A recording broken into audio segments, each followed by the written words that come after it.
Hi! എല്ലാവർക്കും എൻ്റെ ഈ ചാനലിലേക്ക് സ്വാഗതം. ഒരിടത്തൊരിടത്ത് പ്രതീക്ഷയുടെ താഴ്വരയിലൂടെ ഒഴുകിയിരുന്ന ഒരു നദിയുണ്ടായിരുന്നു. തെളിഞ്ഞ ജലവും മനോഹരമായ തീരങ്ങളുമുള്ള ആ പുഴയിലൂടെ വലിയ പാറകളും ചരൽക്കല്ലുകളും ഒഴുകി നീങ്ങിക്കൊണ്ടിരുന്നു. ആ പുഴയുടെ അടിത്തട്ടിൽ ചെറുതൻ എന്നു പേരുള്ള വളരെ ചെറിയൊരു കല്ലുണ്ടായിരുന്നു. ചെറുതൻ എപ്പോഴും നിരാശനായിരുന്നു. തന്റെ ചുറ്റുമുള്ള വലിയ പാറകളെ അവൻ അസൂയയോടെ നോക്കി. എന്റെ വലിപ്പം എത്ര ചെറുതാണ്. ഞാൻ അനങ്ങിയാൽ പോലും പുഴയിലെ വെള്ളത്തിന് ഒരു മാറ്റവും വരില്ല. എന്നെക്കൊണ്ട് എന്ത് സ്വാധീനം ഉണ്ടാക്കാനാണ്? ചെറുതൻ സ്വയം ചിന്തിച്ചു. അവന്റെ ചിന്തകൾ പലപ്പോഴും ഇതായിരുന്നു: വലിയ പാറകൾക്ക് മാത്രമേ പുഴയുടെ ഒഴുക്കിനെ മാറ്റാൻ കഴിയൂ. എന്നെപ്പോലെ ഒരു ചെറിയ കല്ലിന് ലോകത്തിൽ ഒരു വിലയുമില്ല. അവന്റെ നിസ്സാരതയെക്കുറിച്ചുള്ള ചിന്തകൾ അവനെ കൂടുതൽ വിഷാദത്തിലാക്കി. അവൻ നിശബ്ദമായി ഒരിടത്ത് തന്നെ ഒട്ടിപ്പിടിച്ചു കിടന്നു. ആ താഴ്വരയുടെ ഏറ്റവും ഉയരത്തിൽ ജ്ഞാനിയായ ഒരു പർവ്വതമുണ്ടായിരുന്നു. പർവ്വതം കാലങ്ങളായി പുഴയെയും പുഴയിലെ ജീവജാലങ്ങളെയും നിരീക്ഷിച്ചു വരികയായിരുന്നു. ഒരു ദിവസം ചെറുതിന്റെ നിരാശ തിരിച്ചറിഞ്ഞ പർവ്വതം തന്റെ ശബ്ദം താഴ്വരയിലേക്ക് അയച്ചു.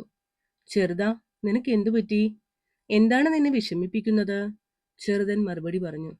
ഗുരുവേ, ഞാൻ ഈ പുഴയിൽ വെറുമൊരു കല്ല് മാത്രമാണ്. എനിക്ക് വലുപ്പമില്ല, ശക്തിയില്ല.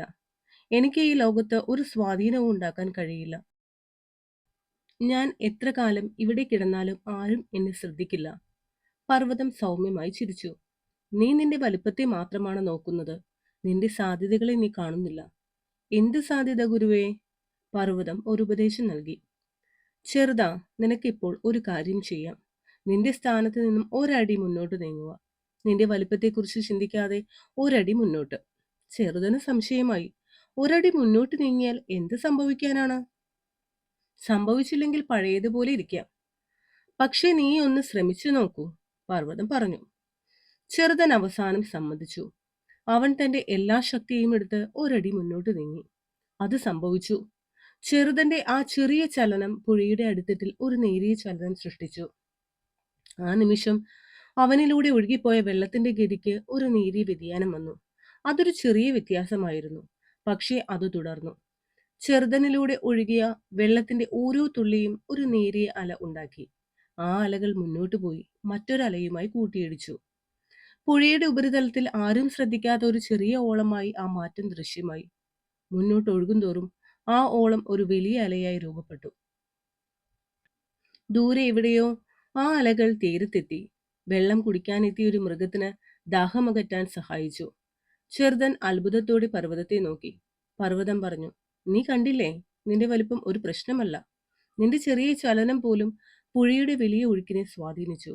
നീ വരുത്തിയ ആ ചെറിയ വ്യതിയാനം അവസാനം വലിയ മാറ്റത്തിനു കാരണമായി. അതാണ് സ്വാധീനം. പർവ്വതം തുടർന്നു. നിങ്ങളുടെ ജീവിതവും ഈ പുഴ പോലെയാണ്. നിങ്ങൾ ഒരു വിദ്യാർത്ഥിയാകാം, ഒരു ജീവനക്കാരനാകാം, ഒരു വീട്ടമ്മയാകാം. നിങ്ങളുടെ പ്രവൃത്തിയെ മറ്റുള്ളവർ ചെറുതായി കണ്ടേക്കാം.